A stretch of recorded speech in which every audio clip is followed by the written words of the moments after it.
Cầm một cái đặc khối. Đây nó thối mấy rồi ta. Đèn đèn rất.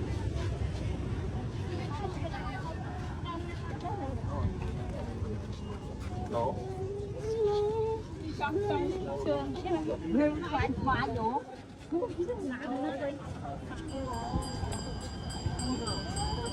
Thế nó có nó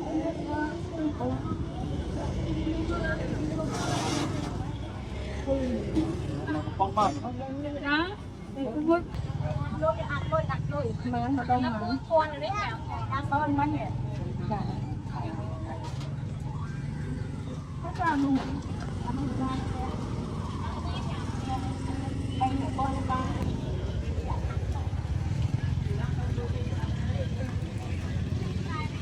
người kia giống như mong kìa không có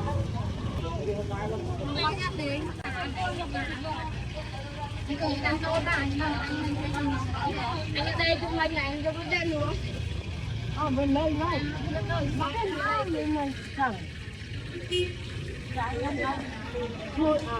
một ọc lên chân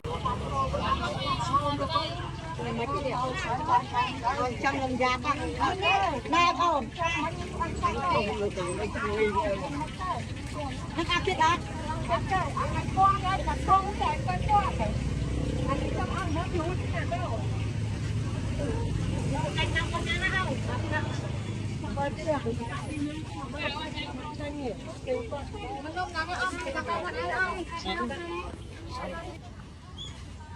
Cái em lên cái đau rồi, chẹo xuống rồi. Tại vì ôi hạt chẹo với nhân đó.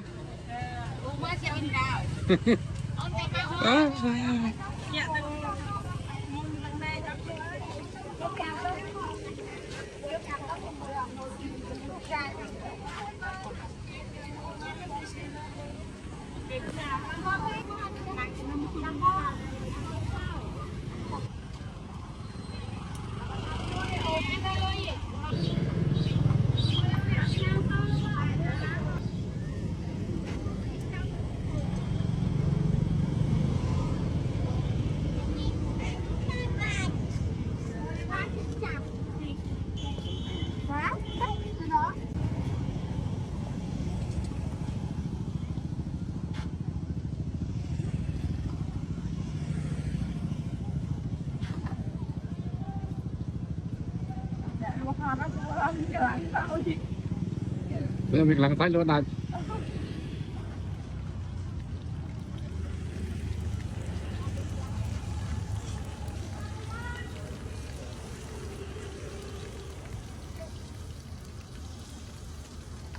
Cái nó phía đó này. mình đi sớm có ngày nay Tại vì này tìm đi cho nó nuôi cho đoạn này. phụ ấy cái con cái lò bạn lúc nào vô Không cái nồng đà lên. không đà lên không tôi phải đặt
có một con kia đó.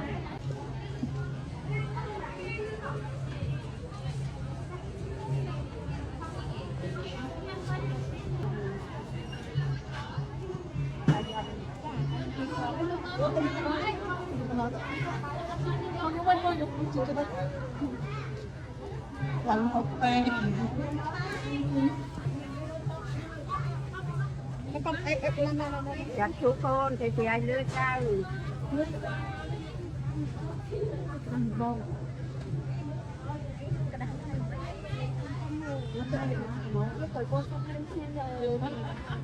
nó sẽ còn nó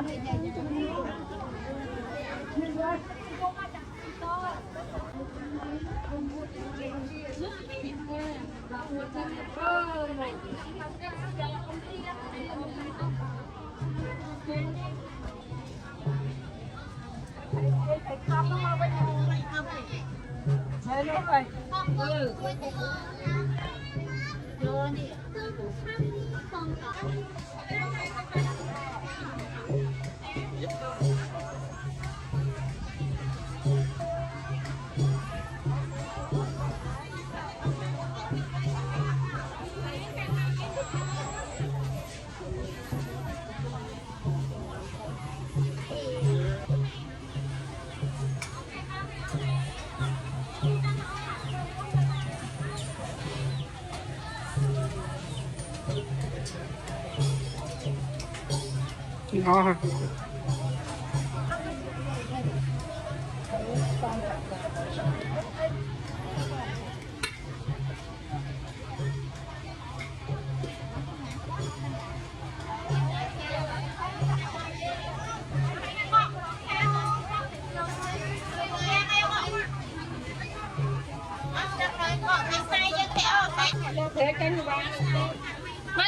Ủa, vào đâu chụp tiền anh với anh xịt. Dia mau. Nah, baca nyobain lah atau ini ini. Làm rồi bọn. Hả? anh em đấy đúng không Mê rồi.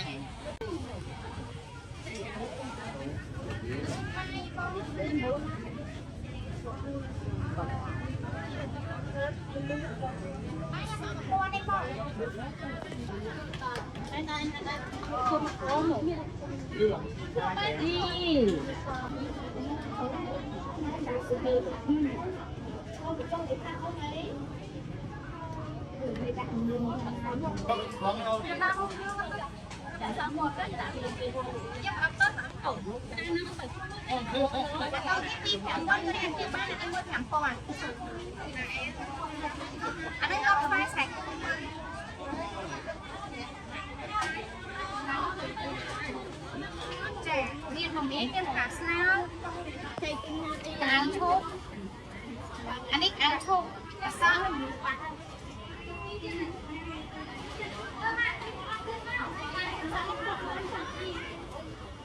đi nhập thêm nha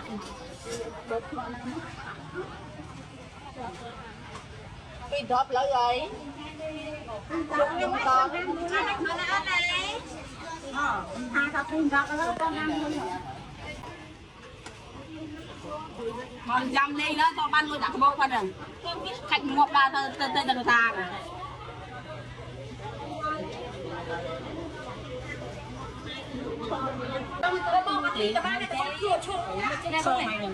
Nhân chẳng tình thanh sắc của miếng đi con hai nước xong một Mình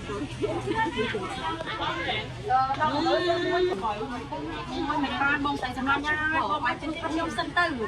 Còn mỗi giờ từ tên của nó kịp lo quanh rồi đi này, sao này. Mà mơn nhưng cái này là con là nó do pin nó cái anh mơn với cho ai pin con. Trong ngăn cho thẻ con trong chỗ đây thì chi đây của cha quen kèo.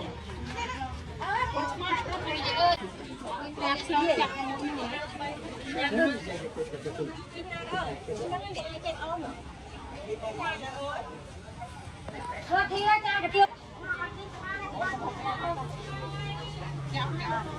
hay là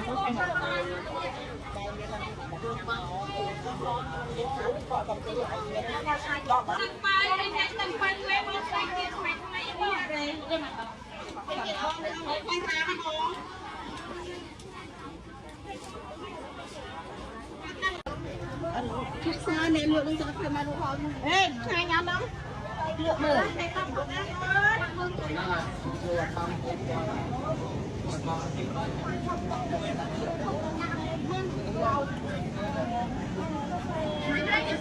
Hai ta đừng mở lên con cơ vô ăn bôi vô. Đó, anh con nó tới.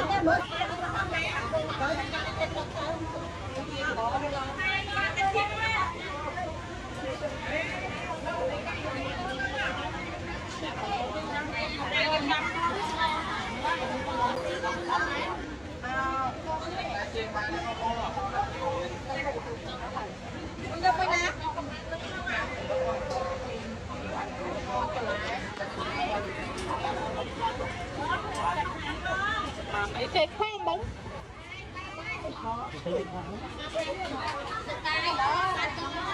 nhà bố bố lâu ơi.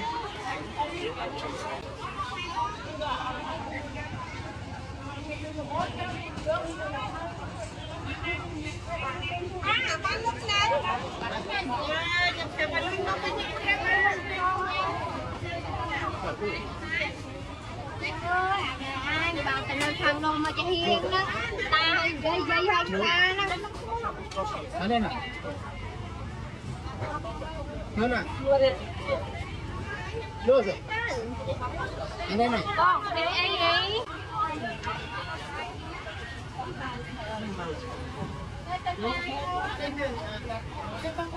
con chọc lạc con một cái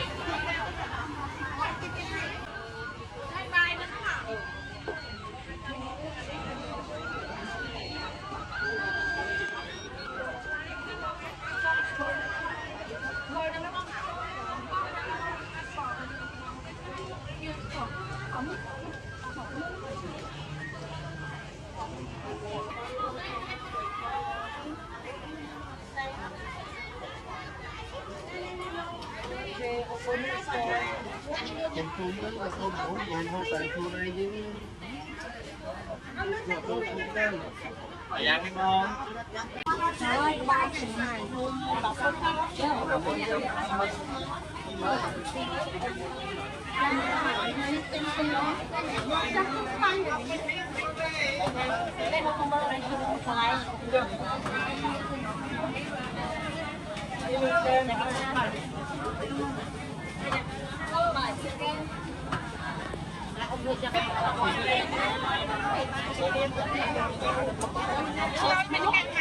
Chân nó ok.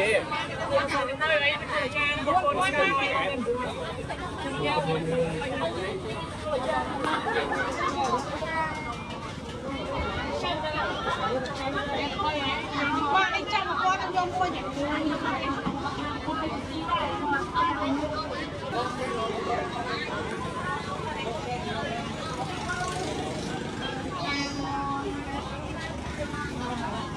em bơ vậy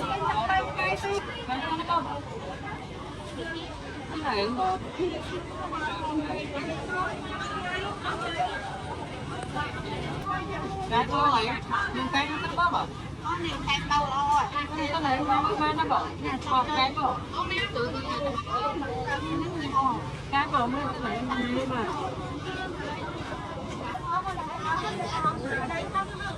Đấy, nước má cái tập phải con đúng không?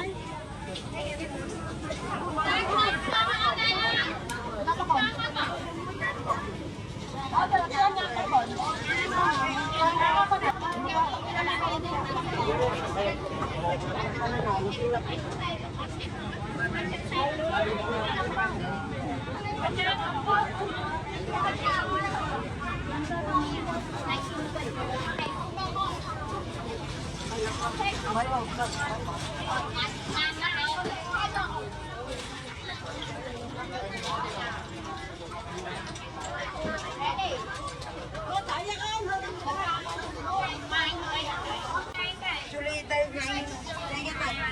làm dây liền nọ một cô đang sẽ nói chuyện cho mình mà cháu mà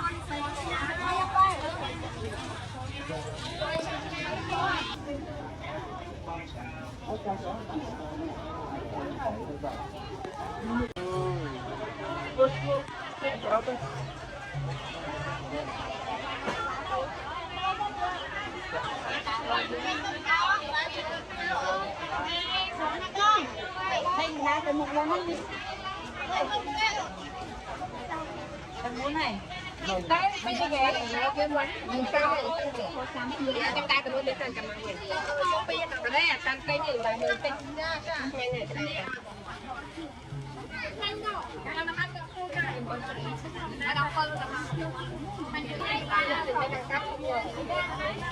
Mang đòn được rồi, giờ đi cái này. Em con mấy sẽ không bỏ cho con mấy nó con bỏ con trai Việt Nam thì không bỏ không bỏ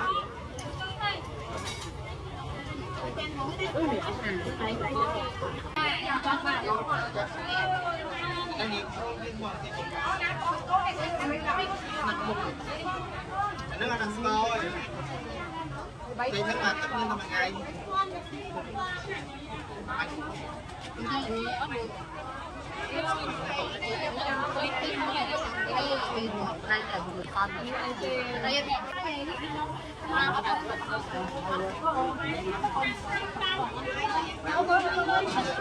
người em ta sao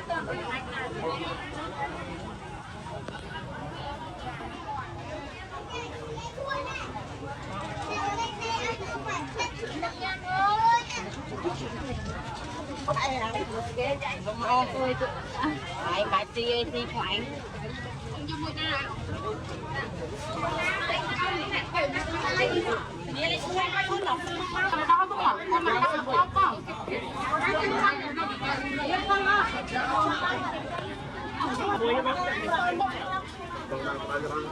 Kapay na sa name, may po.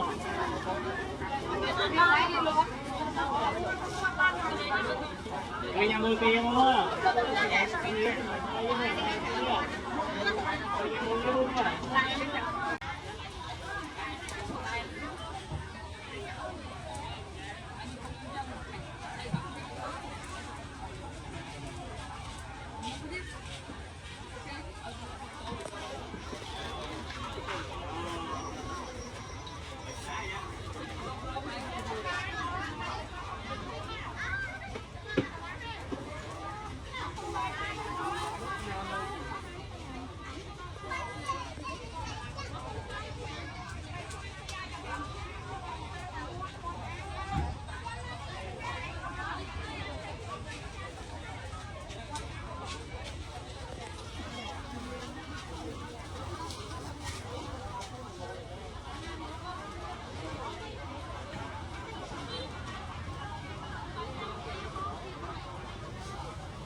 Bao lâu mới chạy chữa?